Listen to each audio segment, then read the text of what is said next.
নমস্কার বন্ধুরা, আজ আমি একটু অন্য ধরনের একটি নিরামিষ রেসিপি বানিয়ে দেখাবো। প্রথমে চলুন আগে উপকরণগুলো বলে নিই। 1 বাটি সাদা তিল নিয়ে নেব, এরপর 3 চামচের মতন পোস্ত নিয়ে নেব, আর 4-5 চামচ কালো সর্ষে নিয়ে নেব। নিয়ে যে যেরকম সর্ষেটা একটু কমই নিতে হবে, কেন একটু তেতো হয়ে যায়। এই 4 ছোটো চামচের মতন সর্ষে নিয়ে নেব। এরপর 2টো কাঁচা লঙ্কা নিয়ে সমস্ত কিছু ভালো করে একটি ছাঁকনির সাহায্যে ধুয়ে নেব। ধুয়ে জল ঝরা দিয়ে দেব, যাতে জলটা ঝরে যাক।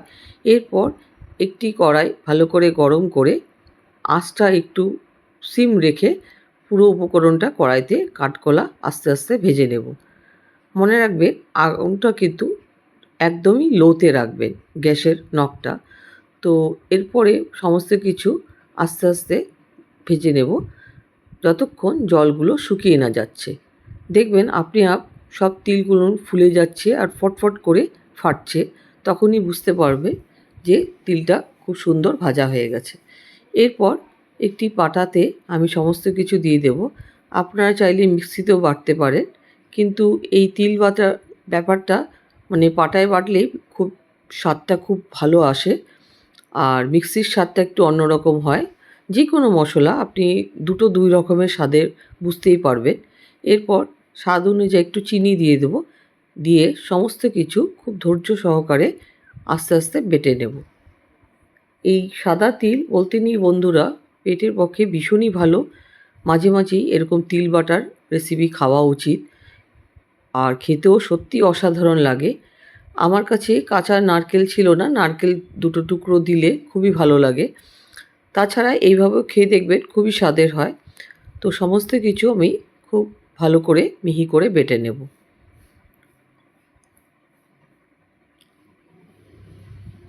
এরপর বলতে নেই, তিল বাটাটা একটু সমস্যায়, কেন তিল খুব পিছল হয়, তো একটু ধৈর্য নিয়ে বাটতে হয়। এরপর আমি একটি বাটিতে সমস্ত মিশ্রণটাকে একটি বাটিতে উঠিয়ে রাখবো, ভালো করে ছেঁচে পরিষ্কার করে উঠিয়ে রাখবো। এরপর একটি কড়াইতে তেল 2-3 চামচ তেল দেব, দিয়ে হালকা গরম করে নেব। নিয়ে একটি শুকনো লঙ্কা ফোড়ন দেব, আর সামান্য কালো জিরে দিব। অনেকেও কাঁচা তিল মাখাও খায়, কিন্তু আমি একটু ফোড়ন দিয়ে একটু সাঁতলিয়ে নিই, তাহলে স্বাদটা একটু ভালো আসে। সাঁতলানোর সময় আপনি আঁচটা একদমই কম রাখবেন, তখনই বুঝতে পারবেন খুব সুন্দর একটা ঘ্রাণ বেরোচ্ছে। এরপর সমস্ত কিছু একটু ভালো করে ভেজে নেব। নিয়ে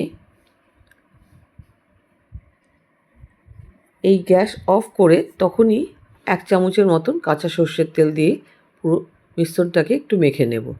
নিয়ে বলতে নেই বন্ধুরা, এভাবে গরম ভাতের সাথে খেয়ে দেখবেন, অসাধারণ লাগে, খুবই স্বাদের হয়। আমার ভিডিওটি ভালো লাগলে আমার চ্যানেলটিকে কাইন্ডলি সাবস্ক্রাইব করে দেবেন। নমস্কার।